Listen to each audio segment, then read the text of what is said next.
As Russia's war in Ukraine grinds towards the end of its fourth year, more and more Western voices are sounding the alarm.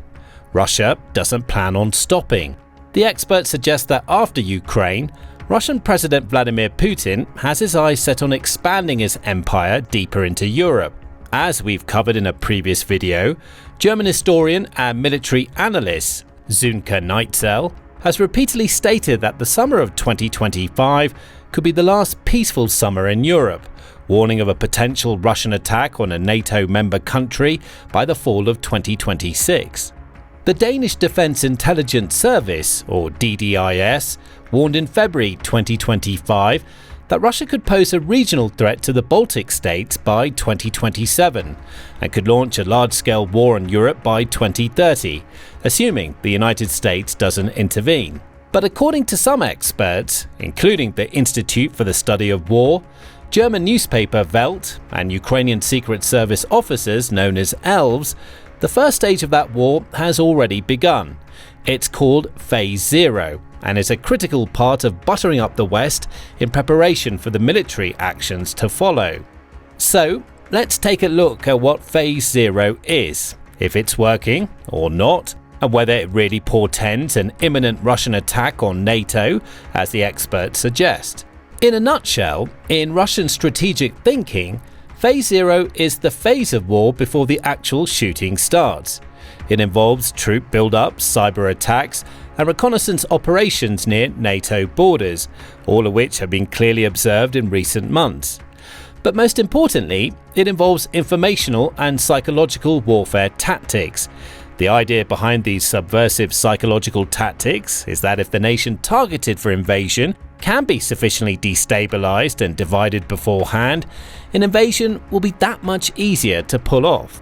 As nefarious as this kind of subtle stage setting is, it's a far cry from the original Cold War era Russian plan for war with the West, and that's probably a very good thing. In the 1960s, Soviet military planning shifted from the mostly defensive posture adopted under the leadership of Joseph Stalin to a more offensive strategy. After Stalin's death, the Warsaw Pact nations, the Soviet Union, Albania, Bulgaria, Czechoslovakia, East Germany, Hungary, Poland and Romania, concluded that a NATO attack was inevitable and that a preemptive first strike was the best response. They developed war plans that envisioned a large-scale offensive blitzkrieg aimed at conquering Western Europe within days. Most alarmingly, the plans included the liberal use of nuclear weapons, both strategic and tactical, to destroy major Western European cities and military targets like Hamburg, Bonn, Munich, Amsterdam, Brussels and Vienna, as well as in Denmark and Italy. This was far from just a theoretical exercise, but a serious blueprint, with the necessary command structures and nuclear weapons established and placed at the ready. Fortunately, as the Cold War progressed and the likelihood of a NATO first strike reduced in the Soviet mind, the policy relaxed somewhat. In its place emerged a new, more subversive plan, which appears to have laid the foundation for the Phase Zero operations now taking place. The beans of the plan were spilled back in the 1980s by Yuri Bezmenov, a former KGB agent who defected to Canada in 1970.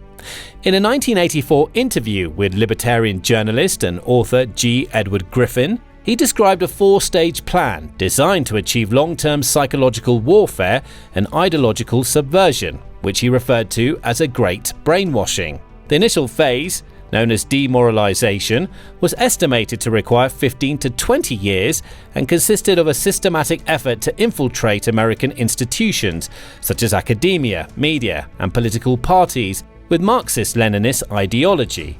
The goal was to alter how the general population perceived reality. Bezmenov asserted that this stage had already concluded by the 1980s, with the legacies of the 1960s hippie movement and later generations of left-leaning thinkers firmly established within important societal structures. It's an awkward point given how far to the left Western ideology has drifted since the 1980s, while ironically Russia is much more of a right-leaning autocracy today than a system based on Marxist principles. The second stage, Destabilization would follow, aimed at undermining the economy, foreign relations, defense systems, and other essential institutions of the target nation over a period of 2 to 5 years. This would be followed by a crisis stage, which Bezmenov stated could be induced in as little as 6 weeks through artificial means, leading to a violent change in power and economy.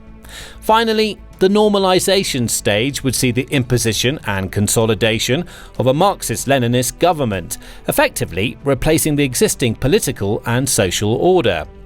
Of course, the Soviet Union collapsed in the late 1980s, and by the early 1990s, both it and the Warsaw Pact had been consigned to the trash can of history. No such Marxist-Leninist subversion-inspired revolution took place anywhere in NATO land before it fell. However, a strong case can be made that the US and various other Western actors have used many of the KGB's techniques to undertake pro-democracy, anti-autocratic subversions and regime change operations around the world. Organisations like the National Endowment for Democracy, or the NED, and George Soros's Open Society Foundation have found themselves persona non grata in bastions of democracy like Russia, Belarus, China, Zimbabwe, Egypt, Eritrea and Iran, precisely due to what these states say are Bezmenov-like subversive activities. Legendary activist Gene Sharp also appears to have dipped heavily into the KGB playbook in crafting his seminal work on how to organize non-violent revolutions from dictatorship to democracy, drawing on ideas from Gandhi, A.J. Muste, Henry David Thoreau, and by the looks of it, the KGB. Sharp developed a systematic theory of non-violent action, identifying 198 pragmatic methods for challenging authoritarian regimes without resorting to violence.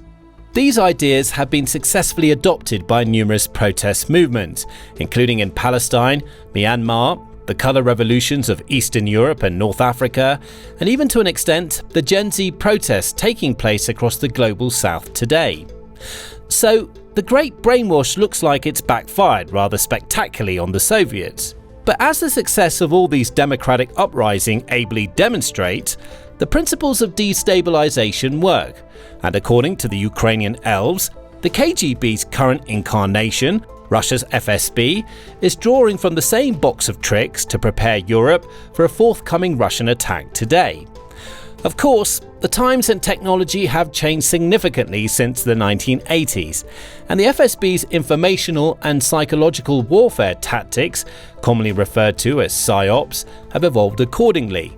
But although the medium of warfare may have shifted from newspapers, radio and TV to YouTube, Facebook and TikTok, the strategic objective remains the same.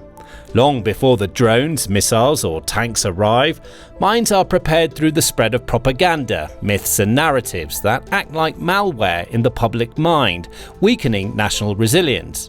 So, how do they do it? The elves in question claim to have obtained a document outlining how Russian special services planned PSYOPs and shared it with the independent UK news provider Byline Times.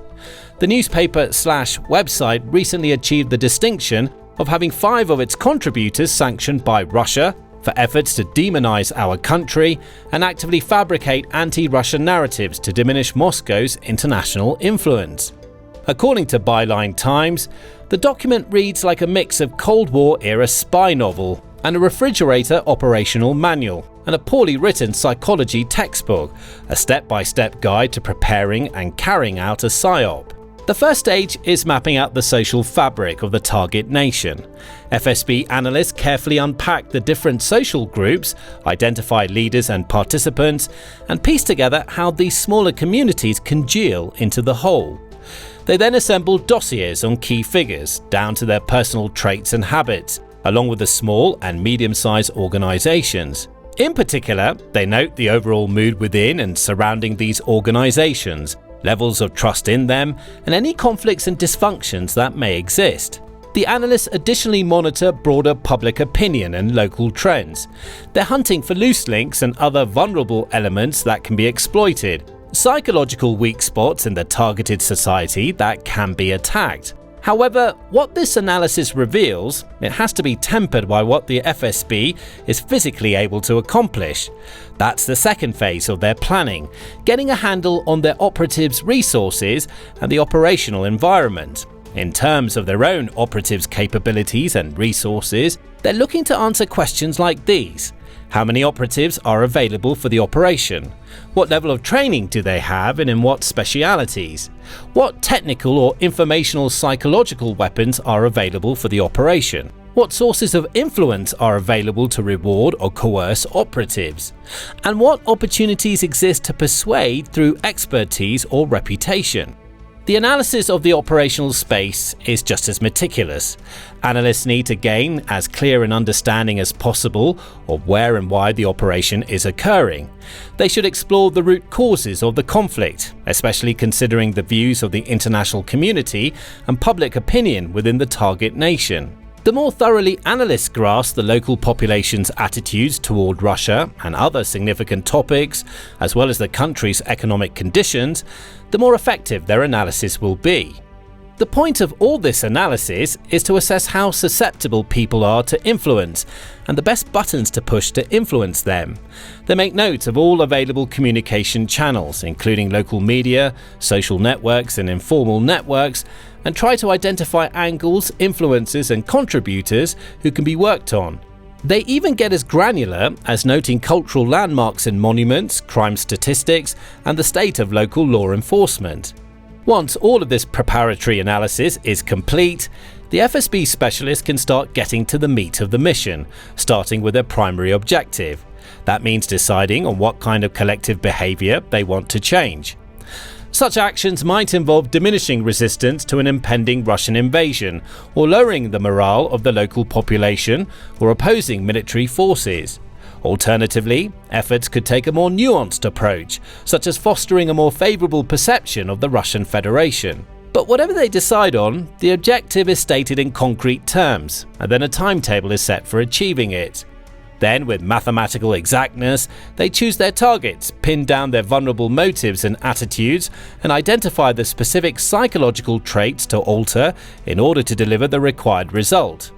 According to the document, the most vulnerable traits include pronounced personality traits such as deep complexes, clear character flaws, emotional or psychological dysfunction, and extreme sensitivity. The analysis highlights poorly functioning group processes as low-hanging fruit, for example, an authoritarian leadership style, known biases, rigid stereotypes, internal conflicts, and a lack of critical thinking. If no clear weaknesses are obvious, behavior targeting operations will focus on the most significant and accessible psychological traits in the operational space.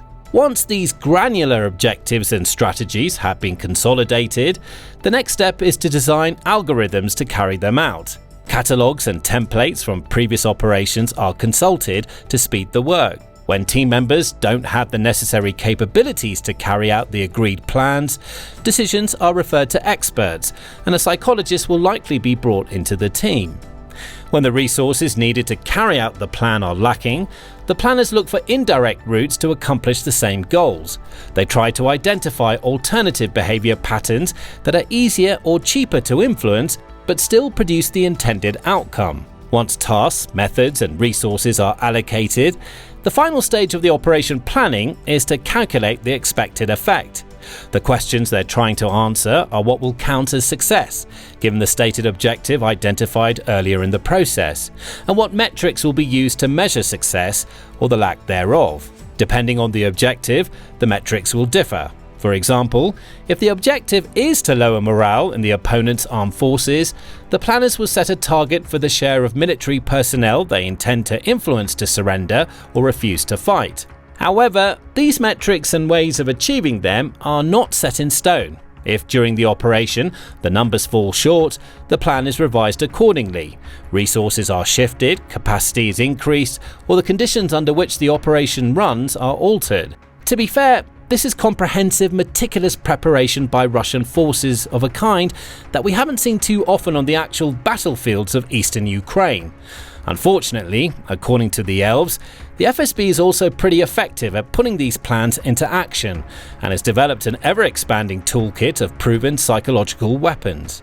They claim that a common tactic used at present is to deploy trained operatives disguised as Ukrainian refugees, and that the FSB has sent Kurdish agents posing as Syrian refugees through Belarus to infiltrate Western societies. This tactic of hidden agents among Ukrainian refugees is also likely to be a huge headache for the FSB inside Russia. By 2015, according to official Russian census numbers, there were more than 5,864,000 Ukrainians living in Russia. That means they represent over 4% of the total, making Ukrainians the 8th largest of the over 190 ethnic groups found inside Russia. Over 1 million of those are refugees who fled to Russia, mostly from the neighbouring Donbass region, after the breakout of civil war in the region in 2014. Since the onset of Russia's invasion in 2022, those numbers have continued to grow, with estimates ranging from 1.2 to 2.9 million Ukrainians entering Russia further. The flight of these refugees must have represented a golden opportunity for the GRU, Ukraine's version of the FSB, to embed operatives. Indeed, the SBU has been very successful in embedding agents inside Russia, as witnessed by the world during the daring Operation Spiderweb in early June 2025. Using agents deeply embedded in several Russian cities and equipment carefully smuggled into the country, the GRU launched a devastating attack on Russia's strategic bomber fleet at several air bases, according to Ukrainian intelligence sources. Drones were launched from specially modified trucks close to the airfields housing the bombers, catching the Russians completely off guard and causing much expensive, humiliating damage. According to Zelensky, the command center for the operation inside Russian territory was actually situated right near a local office of Russia's FSB security service. But there are other signs that the GUR is hard at work using very similar tactics to the Russian schemes revealed by the elves. In October 2024, Russia's investigative committee, which probes major crimes, warned that both young and elderly Russians faced a growing risk of being coaxed by foreigners into committing sabotage. A month later, the FSB claimed that it had foiled a NATO-backed Ukrainian attempt to recruit members of Russia's youth army, which has been likened in the West to the notorious Nazi Hitler Youth organization. The FSB alleged that Ukraine's GUR intelligence service sent phishing emails to schools in Moscow and the surrounding region after intercepting and altering messages from the youth army and the avant-garde military patriotic education center. Ukraine's defense ministry sought to collect personal data on adolescents for their potential recruitment and involvement in intelligence and subversive activities against Russia's security, their statement read. More recently, in November, the FSB claimed it had foiled a sophisticated plot allegedly orchestrated by the GUR with support from British intelligence to hijack a MiG-31K interceptor aircraft armed with a Kh-47 M2 Kinzhal hypersonic missile. According to them, the operation aimed to recruit a Russian Air Force pilot through encrypted channels, offering $3 million and promises of Western citizenship in exchange for flying the aircraft to a NATO airbase in Constanța, Romania, as a false flag provocation. The FSB stated that the pilot reported the approach to his superiors, leading to the exposure of foreign handlers and the successful disruption of the plan before execution. However, to date, neither the GUR nor the British Ministry of Defence has publicly commented on the allegations, and there's been no independent verification of the claims. Now, it's unclear whether similar FSB activities inside Ukraine have yielded such spectacular results as Operation Spiderweb. The elves point to FSB activities inside Ukraine pre-invasion, aimed at making the Russian invasion seem inevitable by circulating gossip and secret information. Narratives such as "it's already decided" were deliberately spread through covert networks to prepare the local population to accept occupation.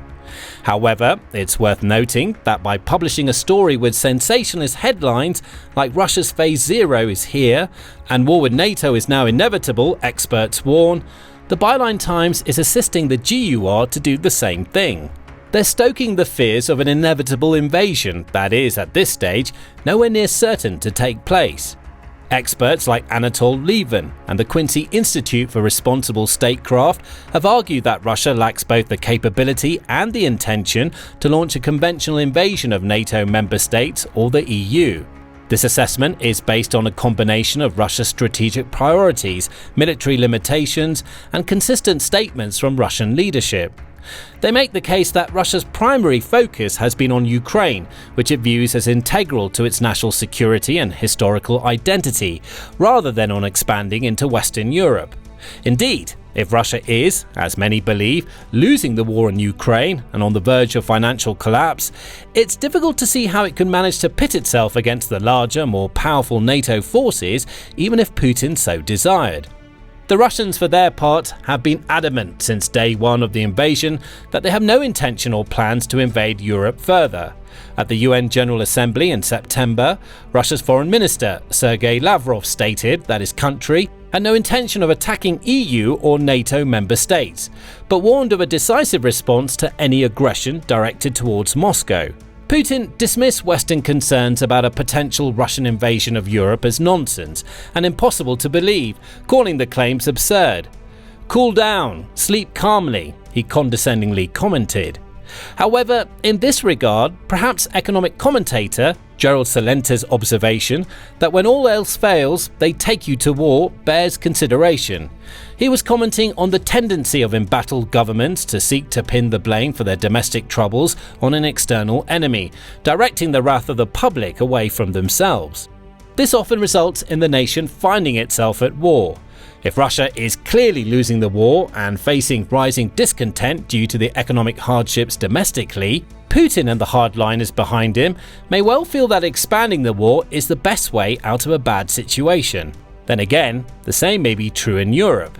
Perhaps it's not a coincidence that many of the countries facing the deepest economic problems and political discontent, such as Germany, the UK and France, are also the ones where the calls for preparations for war with Russia are loudest.